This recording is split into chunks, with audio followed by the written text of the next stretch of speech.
अल्लाह ने इन परिंदों को ऐसी आवाज दी है जिसको सुनकर आप भी हैरान हो जाओगे। नंबर 1, हॉर्नेड स्क्रैमर। इसकी आवाज सुनकर आपको ऐसा लगेगा कि जैसे कोई गधा जोर जोर से चिल्ला रहा हो।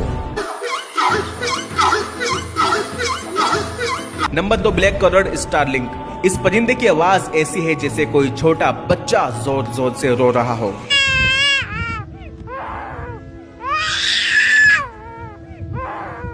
रात को जंगल में इसकी आवाज सुनाई दे जाए तो अच्छे खासे डर जाए। Number 3, live bird. ये परिंदा तो मिमिक्री का उस्ताद है, तोता तो इसके आगे कहीं नहीं लगता। कार का हॉर्न, कैमरे का क्लिक या फिर किसी भी परिंदे की आवाज निकाल लेता है।